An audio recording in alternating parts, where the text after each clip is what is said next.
Well, welcome to the podcast. Thanks for having me, Walla. I appreciate the opportunity. No, thank you.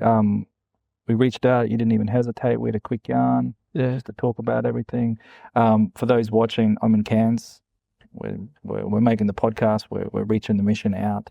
Let's start with name, mob, and a little about where you're from and what you do. yeah. So my name's Mengui, Ahmat. I'm from Torres Strait, Badu Island, Aragon and Wakai tribe, um, and Mabiog Wagadagam, and I got blood from Saibai as well, the Tabu clan out there. Um, so for me, what I'm doing, so I've started my own holistic business about like holistic health, trying to go back to the old ways and rewind time just to the big the epidemic that's going on, which is like chronic illnesses and diseases. Like 67% of our people are suffering from some form of chronic disease, that's a lot. That's over a half, and that needs to change because the kids are now struggling with all these health things that adults, back in our days, the elders would be, the generation's just getting younger and younger.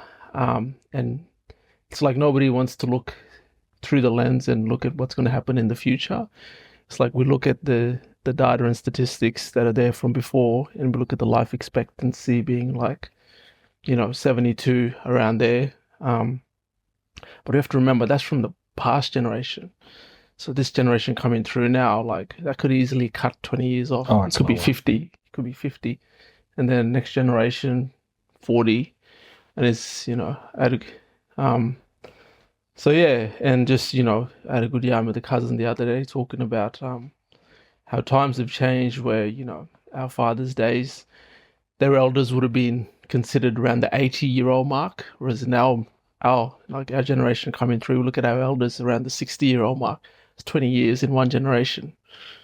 It's so for me with what I'm doing, I'm looking through those lenses, and I'm not seeing any changes. I'm not seeing anyone going out there doing anything, any organizations really putting the hard work in to actually get it done. So, I changed my lifestyle. Well, I've always been healthy, but I started to practice this different way of living like 6-7 years ago. And yeah, and I was just, trying to think back, how did they live? How did they live? I'll do this, I'll do this, yeah.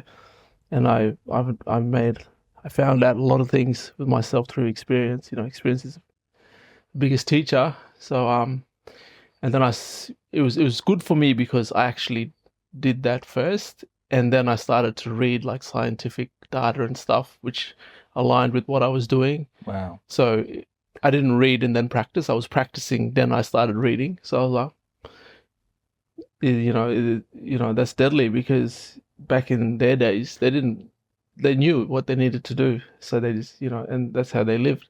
Yeah. So yeah, my business is called Let's Go. And like I said before, holistic healing. I got my own product as well because it's the same thing. Like we want convenience now. Nobody wants to go cut up a whole different fruits and stuff like that to eat. Everyone's too slack these days. That's it. They want to cut up their TikTok. Yeah, that's it. Cut up the videos on TikTok. Oh no, I can't go cut up mango or something. I'd rather just have a shake. They got no idea what's in there. So yeah, I made my own product. It's all natural ingredients. The only thing synthetic is the magnesium. It's just harder to get magnesium in abundance like that. So in food, yeah, the concentration of the body. Yeah. Yeah. So I do it that way. And I created that product for that convenience to get it into homes so that family can have access to healthy things, And the beauty of it is like you can freeze it for 4 months as well. Wow. And I'm actually talking now with a few companies in the background to do some testing to extend that shelf life. So you've taken a holistic approach to training, but you've gone back to cultural knowledge. You've integrated cultural knowledge. You've lived it, practiced it, and then got the scientific research to back up what we already know for centuries. Yeah. I've had a look at your website. Yeah. And I saw that the product that you have, there was a smoothie from memory. And Yeah, the tea. beautiful. The tea, yeah. So, well, the second product is there. So you got smoothie and a tea as well. The smoothie is designed to give back to the body. Essentially, it's designed to be a meal replacement, but because going through the system and compliance and stuff like that, I can't claim it as a meal replacement. But my lifestyle and what I've achieved for myself, you know, that's what I use. Like what was so just even today, like the last meal I had was yesterday morning, and I feel great. I worked out this morning. I didn't feed myself anything after that. I don't take protein. I don't take any of that stuff. Because it's all about the same thing. You need to fast so that your body can get into a state where it can actually repair itself. But in order to get to that point, you have to give your body an opportunity to do it. If you're eating all the time, you don't do that. All you do is, digest, rest. You don't achieve recovery. And that's why we have all these problems, because our bodies don't achieve recovery, And a good example is myself, when I had a fracture, when I saw my doctor and I asked her, this is when I was going through that phase of learning. I asked my doctor, how long is this going to take to heal? They said, 4 to 6 months, maybe 3 if you're good. I did it in a month. So I ate all the right things, practiced all the right things. It's all interconnected. That's why I talk about holistic with my business, is because you can't eat without the right mindset, and you can't have the right mindset without the right spirituality. Because spirituality is energy, and that's ingrained in our DNA as indigenous people. And that's where you talk when now science is starting to understand that. They talk about manifestation and all of that stuff and frequencies, right. But our ancestors knew all of that, and you wonder why the knowledge was cut off. So that's why there's that chronic illness epidemic right now, because a lot of our mob are disconnected from culture and spirit. Therefore, the health is missing too. Yeah, that's right. Do you feel that when you start to eat better, you naturally make better choices? But for us, it goes a layer deeper. And talk me through some of that cultural knowledge that you've sort of practiced, whether it be mindset, whether it be stuff back in the islands that you incorporate, that have transformed you to come up with this business.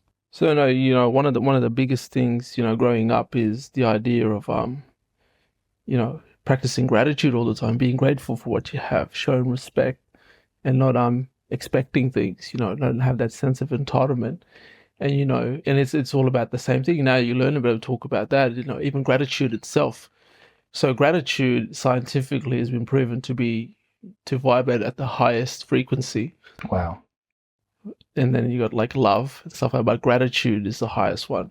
So you practice gratitude, and they talk about, and with all of that, they talk about, we're all walking antennas. So it's like a radio tower, a radio station. In order for you to tune into that station, you have to hit that frequency. Your body's the same. If you want to bring in what you want, you need to vibrate at that frequency for it to come, for it to show itself to you physically. That's what I talk about, through practicing that. I'm reading all this stuff now, but it makes sense with our culture and spirituality. And we talk about how they were visionaries. They knew things. They could change the weather. They can do all that stuff. Yeah. And they talk about the same thing. I was listening to a podcast yesterday, and then one of the guys on there was talking about his friend who's an American Indian. They were in the desert and it wasn't raining, and it wanted rain there. And plus, so he was talking about his friend who's an American Indian, and the fella said to him, "Listen, I want it to rain, but I can't think about it. I can't think about it. I just need to be grateful and experience the fact that it's already raining. Feel it, feel the senses, but be grateful for the fact that it's raining right now." Yeah. And then an hour later, it started raining. Wow. Yes, and things like that. The power of the mind, everything. Manifestation. Yeah. Athletes are using it. Mindset coaches are using it. And even resonating with people, and people coming into your life at certain times, and people think that someone's left. It's energy exchanges, resonance and frequency. I think we don't talk about this enough. in society, Yeah. we're always hardwired to devices, and I got my device sitting here right now. But when you first discovered this, how old were you? I'm not going to ask your age now, but like, was it 10 years ago? Was it, Well, my journey started like 7 years ago. My journey started. I was always healthy and fit before that, but I was taking supplements and all that stuff. Didn't have the right mindset, and I had a lot of things happen that made me question why. We all go through that. Why is this happening to me? Why? All that, all the whys. Yeah. And then and then the reality of like, well, you can't walk around being upset about it. Take control of what you have control over. And so, yeah. And then I started on that journey it was more about the diet aspect first, changing the lifestyle. And then as I went further and further, once that started to balance itself out proper, then the mindfulness started to come in, and the spirituality, obviously mindfulness first and spirituality flows after it. So yeah, and then, as I was going through that, it's just the same thing. Like, there's no point in stressing over things that you don't have control over. Yes. There's so many things that you have control over. The fact that you're sitting, like I'm sitting here right now, moving my hands, walking outside, going for a walk. Yeah. These are wonderful things. You just have to bring it to the forefront and stop worrying about things that you don't have control over. That's Great. And that first step is, would you say, ownership of where you are and all the decisions in your life that have led you to where you are at this point in time, and then taking ownership over that instead of passing blame or having a victim mentality. And once you start to own it, then you can start to practice gratitude. You believe that could be a step for some people, ownership of... Yeah, definitely. Like for myself, because I did that and I feel great. And, once upon a time, sometimes you don't even realize you have a victim mentality. It just happens that you're just there. But then when you get those opportunities, when you actually, because, me naturally being a very introverted person, I do a lot of deep thinking. I think about these things, about these situations that I was in, how it could go differently. And I think, about that stuff. And I realized that, like, that victim mentality is strong there. You can't do that stuff. And especially for yourself, because the reality of it is, talk about the same thing. If you want to align yourself, you have to, ownership. And when the ownership comes, gratitude and stuff like that just follows. Yes. Yeah. I'm a huge victim mentality. I had it for many years. And it wasn't until that change where my life started to change and I realized the man that I wasn't a man, for starters. I was just a boy parading as a young man. Yeah. Because I was deeply insecure and I was deeply wounded through trauma and all these things. But a lot of it was just my interpretation of what I went through. And I woke up one day and looked at myself and went, you're just making excuses for your inaction. And then everything changed. That's it. That's the first step, eh? Yeah. And it's amazing. But, it's like, but to be fair to our mob, it's like, what you don't know, you don't know. Because this, all the stress, everything that comes with it, all that stuff, all that trauma, that was, that was sort of like introduced into our culture. We just sort of didn't have that before. Yes. And even trying to navigate that, we don't have the tools because we've never had that. So that's why they talk about men don't show emotion. Yeah, back in the days when we didn't have all these outside influences that cause stress, and all that sort of stuff. And it's very, very important, I think. We're having these conversations now when, podcasts weren't really as popular 10 years ago, but we're having these conversations now. For the younger ones now, then 16 to 18-year-olds might be listening, feeling this way. And it's like, we didn't have uncles yarning this to us about purpose and meaning. And, we just had uncles growling us and telling us, but there's that respect there. Yeah. I don't even swear around my uncles and aunties. Like I'm just, yep, auntie, yep, no worries, like whatever you need. But I can't have a conversation with them about purpose and meaning, alignment and aspirations. Because they didn't grow up in that. You see, yeah. And that's the thing. I resonate with that because it's the same thing. It's like, sometimes because I think to myself, like, I wish I had someone to mentor me, to tell me all these things that I'm going through now. But the beauty of it is I had myself. As soon as I realized that I had myself, I counsel myself every day, talk to myself all the time, refer to myself as a third person, or a second person, sorry, all the time, because that's the best way to create that ownership. Yes. Like you do something, like, it could be simple as driving a car, having a little road rage over someone, but then looking in the mirror, like the review mirror, seeing yourself and say, mate, what are you doing? Just relax. That's right. There's no point. Is that really as big as what I'm making it right now? Yeah. Now, for people watching, they might be feeling a certain way about the world. I don't want to sort of pass judgment on how people process things in the world, but if someone's struggling and they're like, I want to stop stressing so much and being anxious, what are some steps, maybe some thoughts, some easy things that they could do to start that process of? Well, one of my biggest things is, this is self-reflection. Start thinking about the things that you're doing. Get away from the noise. Get away from the noise. Disconnect. Put your phone away. Exercise. Get those right chemicals inside your bloodstream, inside your body, so that you have a bit of mental clarity when you do start to reflect. Yes. And reflect on these things. Reflect on your actions and think about it. And like you said, take ownership. Take ownership. As soon as you take ownership, then you move forward. You don't latch onto the things that you can't control. If you don't take ownership, you're always going to latch onto those same things that you can't control from the past. You take ownership, then you let it go. You move on to new things.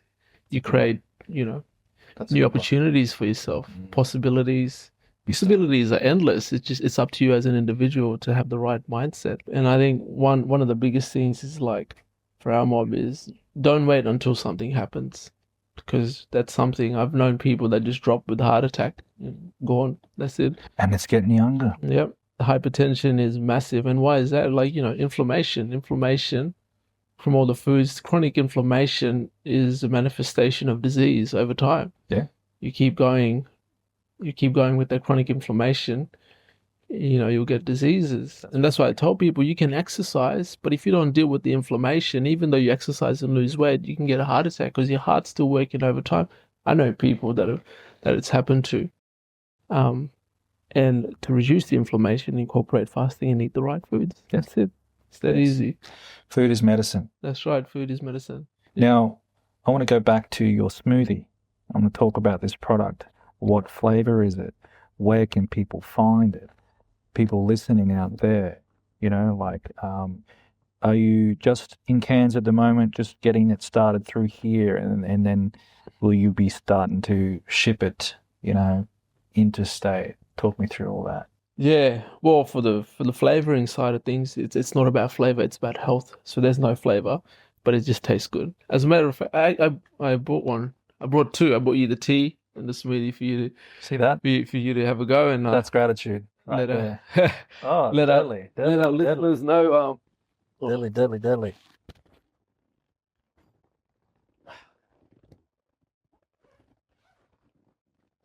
Oh yeah.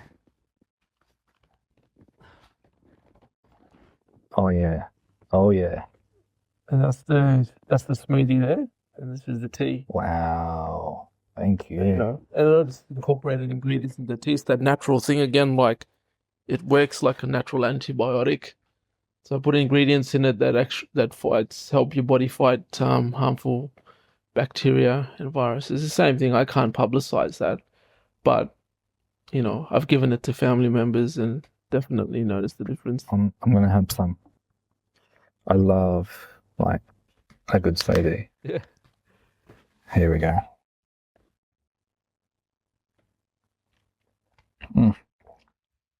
Oh, that's good. That is real good. When I do markets around Cairns, all the kids that come up, and of all of the kids, I've only had two that didn't like it. Really? So that's one of the best things, is the fact that kids like it.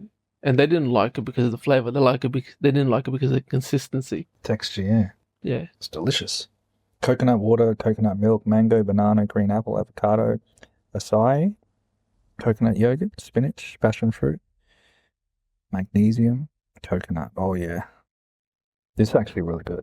Like, it's really tasty. Simple, easy, especially where you're at in Brisbane, you know, like on the go. Yeah. Just get it and go. Well, at the moment, I just service the Cairns area. Yeah, I'm still growing in the Cairns area. Or before I speak, try the tea. Oh yeah. If No, well, like, this is going to go down real quick. Yeah. It's really good. Because in another life, before I started producing content, I was in the health industry. Yeah. And it's divine timing, and it's not coincidence that we're here talking now, because this is a little off track. Last night I said, it's time to find the balance again. Yeah. Work and creative work is been great and growth, all those things. But then I've lost the health balance. So now it's time to stop making excuses and take ownership. Yeah. That's it. But that's why we're here, Yana. That's it. Everything happens for a reason. 100%. Oh yeah, and this is 3 serves. Cool. So, oh yeah, ashwagandha. Yeah, ginseng. This would be good. Oh, that's good. That's real good. People are like, what is this podcast? Is it a testing, a taste testing? No, everyone loves the tea. Oh, that's really good. I like that hint of cumin and ginger in there. Yeah, it creates a good balance, eh? But it's not overpowering. No, it's just the right balance. How long did it take you to get the formulation right? Well, initially I started with one simple formula, and then I just added more things as I moved forward. But it took me like I would say about a month. See, the beauty of that is when I created that, I did it to help families when they were sick. That's how the tea started. It wasn't to sell. The so is a smoothie. I didn't make it to sell. It was to help families, but obviously everyone, like, we need to reach a lot of people. In order to do that, you got to start a business and grow it, and then give people access. So it's so good. So it just started naturally to do exactly what you want to do, is help. Yeah, it's help all about more. Yeah. Help everyone. Well, with families, they have families that were been sick for a week. And then the other families hear about the tea and they reach out and say, "Oh, mom or auntie, akka, or is unwell. Can we get some tea?" So I make the tea and bring it. And then next day, and tell me, "Oh, they're in the shopping center going for a walk now. They feel great." You're kidding. But that's how quickly your body absorbs things. Yeah. You give it the opportunity, you give it what it needs, and it will utilize it in the right way. That's why, creating this product is also all about pushing that awareness back in that, food is medicine. Yes. And we need to go back to cultivating. So trying to create this is also trying to help communities go back to harvesting their own stuff and the importance of it, because the reality is some of the stuff that goes into communities, they've been sprayed with pesticides. Yes. And that's toxic. That's toxic to your body. And if you don't have the right environment to get those toxins out, it's going to accumulate. And then you get things like cancer and chronic illnesses and diseases. Yeah. So, yeah, it's all about that. So we need to go back to the old ways. And that's going to solve the problem, basically. Now, for people here that may be watching from Cairns, where can they find you? So, my website. So I do sales online, but Whole Life Pharmacy in P Street actually sell it if you wanted to try. Because I do free deliveries, but online it's a minimum of 3, obviously to make the delivery worthwhile. But yeah, and sometimes I do markets. I've got a Facebook page. I'm not big on social media, so I don't post much. But I love that because I want storytelling to drive it. I want these people that experience the changes to tell the stories, and then it's happened. Like I've got new orders come through. I wouldn't have found out about you if it wasn't happening. Well, that's right, and yeah, and I'm grateful. I'm grateful for that.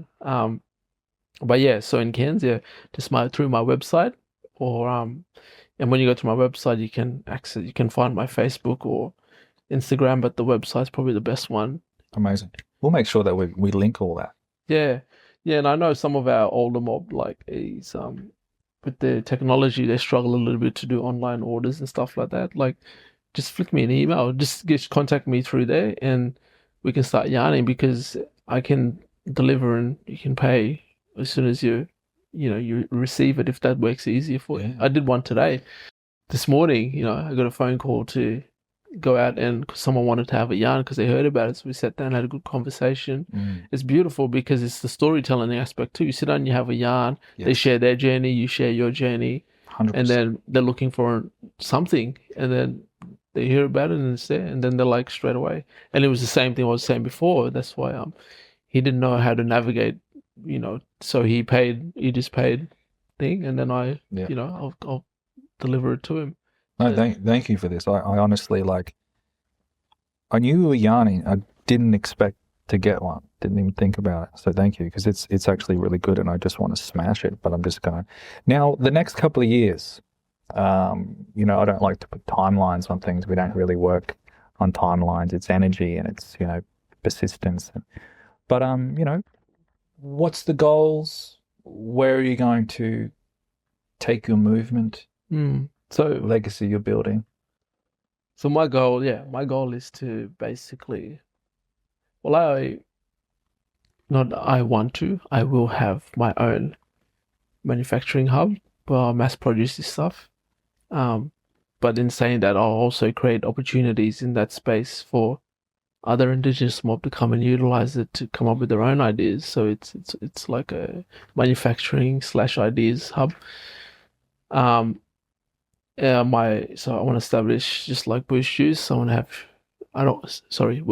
not one. I will have shop fronts, first in Cairns, and then my next target is Brisbane. So Brisbane, I get a lot of interest online from Brisbane. So I want to go to Brisbane, market it down there. And like I was saying before too about that research space. So I'll align the shop front with the research. So doing testing on my products and to actually look at the chemical compounds that are actually in there. And then you can work out what the benefits are. Yeah. And then obviously that would be great for marketing, but then, you put it out there to everyone, not just our indigenous mob. That's right. Because people you've got this little QR code here to scan. You can get that data. You can know what you're ingesting in your body. Yeah. Is quality, and is giving you giving you what you need, and not what you want. What you need. Please, when it starts in Brisbane, let me know. I'll be all over it. Definitely, yeah. Brisbane, Sydney, Perth, Melbourne, Darwin, communities as well. We'll do a follow-up podcast. Yeah, and your partnerships as well with organizations that are already in communities, so that before these, as I'm growing, because like I was saying before, you can freeze it for 4 months so that communities can have access to it. Send it into communities through organizations like that. I'm already talking to a organization now to go down that path of creating that partnership to do that. Love it. The beauty of this is if you're a person that travels for work all the time on a weekly basis, yes, you can take it frozen with you, and then that becomes your lunch in the communities where you don't have access to the good stuff. Now, I was going to ask about, with starting your own business, movement, legacy, what are some of the challenges you found, and how did you overcome those challenges, if any?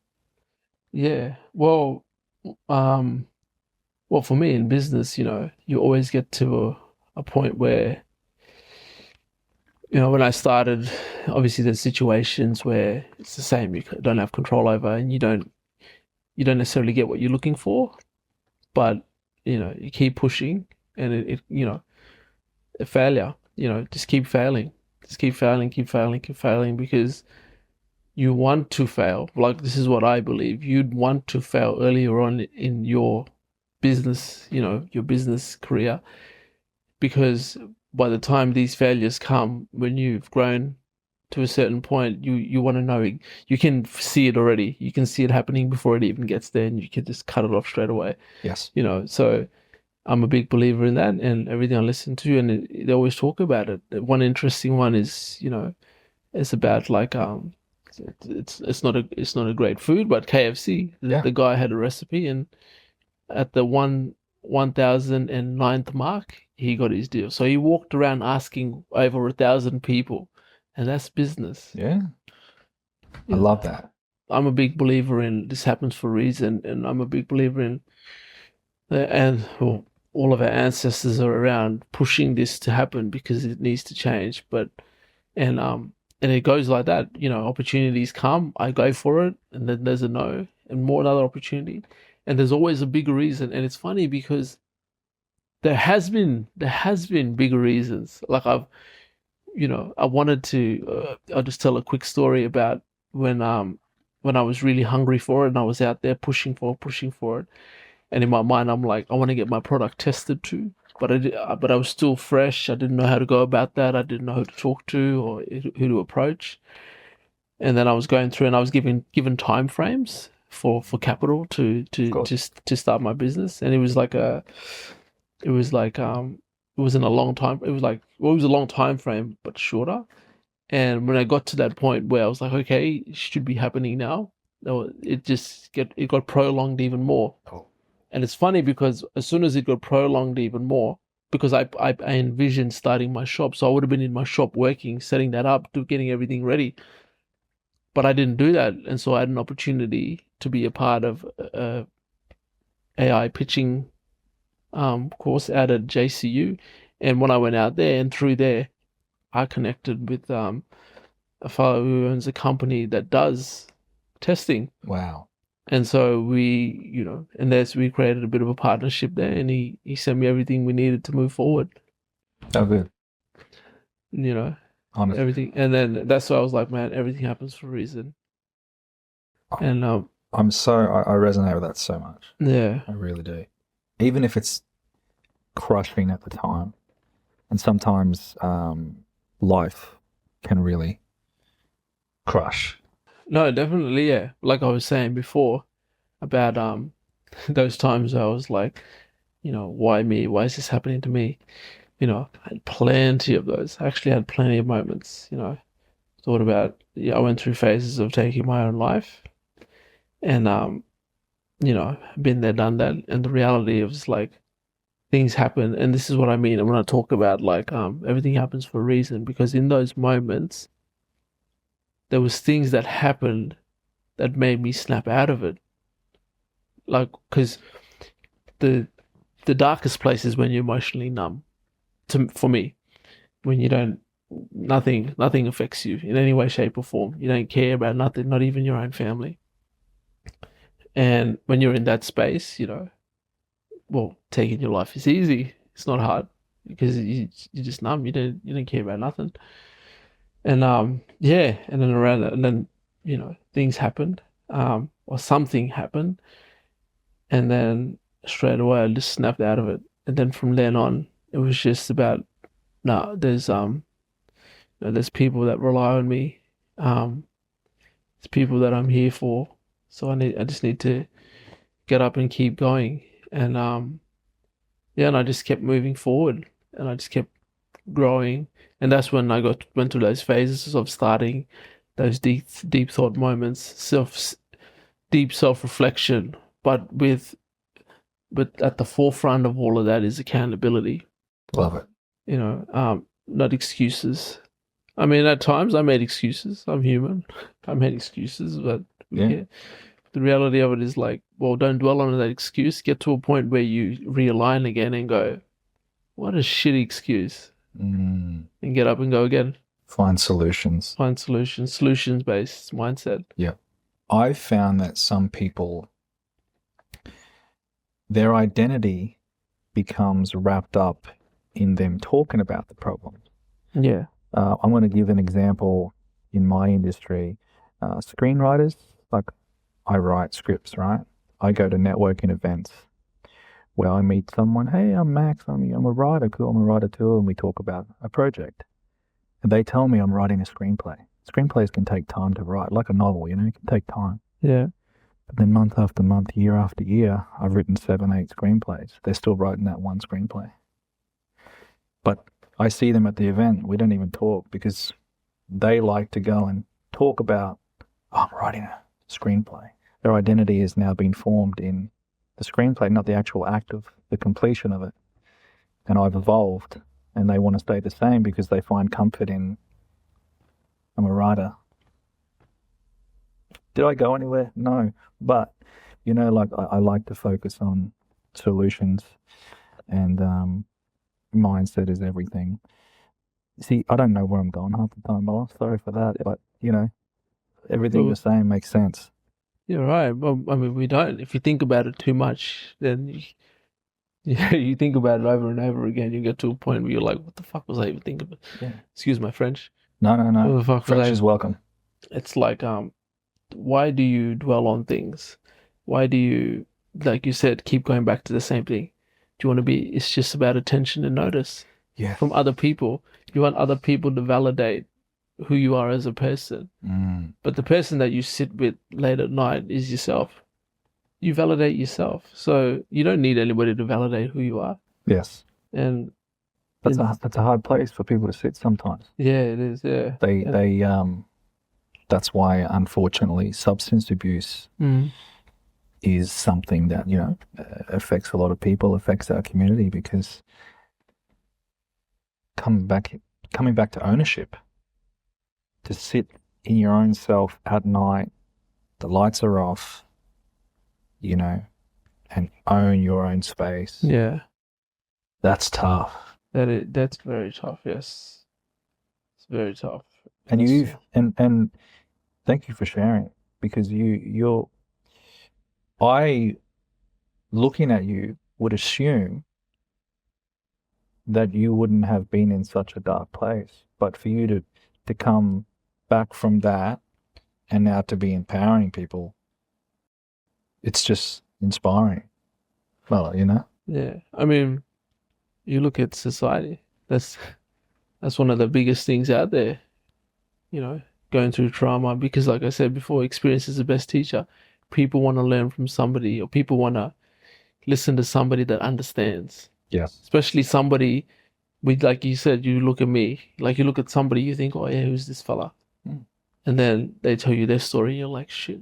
But it resonates with you because behind closed doors, that's what you're going through. But then you hear their story, and that's how you change your lifestyle. You're like, if this guy can do it, I can do it. That's why, that's why my tagline for my thing is, if I can, you can. Yeah, exactly. And you know what I mean? It's your confidence. That's what I mean, It's the confidence. It's the confidence in you speaking about what you're doing. And I think a lot of our mob, we're not used to speaking up in spaces historically, because we were told to shh or sit down, or we weren't allowed in the room. So I think it's a great time now for mob to start their own movements, start their own businesses. Like, how important do you think it is for us mob to now start to think big, to start businesses, to elevate their mindset?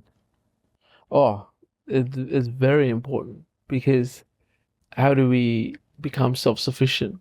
How do we create our own economies? We have to start our own businesses. We work for the government. We work for other people. We work for other people.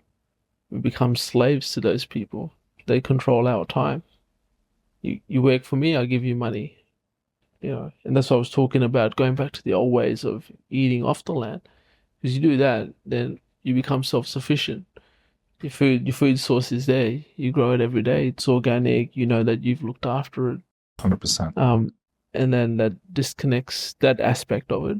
But by starting your own business and building it and growing it, then you start your own, it's generational wealth. But we have to do it collectively.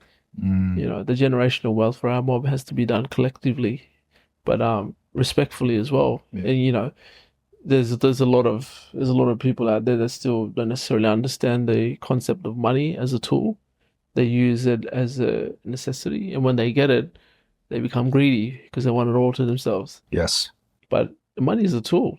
It's a tool to create a transaction for you to achieve what you need to achieve. I mean, that's what I understand about business.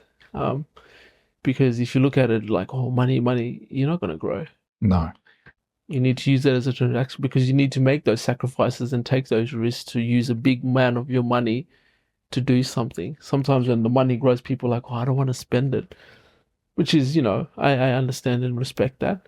But that's the mentality they want you to have, especially if you want to start something, you have to take a risk. Yeah, risk in life, risk in relationships, risk with family, sometimes having tough conversations. Yeah. How do you find when you're in a environment, let's just say you're at a health seminar at the markets and you have some elders and you know that our elders may have some chronic diseases.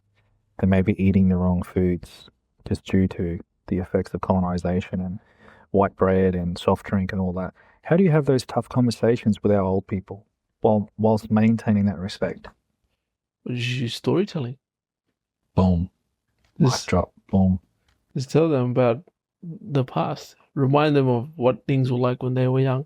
I mean, they might have traumatic pasts, and I completely understand that. But remind them of the stories that they have heard about the elders before them and how they were strong. They were fit. They ate off the land. They did this. They did. And then you go back to explaining what you're doing now. The importance of why I'm doing what I'm doing, I'm rewinding the clock to go back because we have this problem. That's why you're sitting here, uncle or auntie. You're sitting here because you have this issue inside your body. Yes. And then you explain what the food does inside their body, so they get a bit of an understanding. You use storytelling aspects to explain it. You don't get technical about it. That's why a lot of organizations go into communities and there's a barrier there because you don't understand what you're trying to say because you're using technical terms. That's right. And using these terminologies where it's just like, that's not us. But we love stories. That's why we can sit down and yarn until 3 a.m. We got work next day. But That's it. That's make biggest noise. And we're simple people. Mm. Simple people, A, B, C. That's it. That's it. It's true. A, B, C, but when you get to C, you've achieved what you wanted to achieve. That's right. As soon as you understand that, you just realize, no, I'll just do it. If it doesn't work, the best thing about doing it is if it doesn't work, it doesn't mean that that's the end.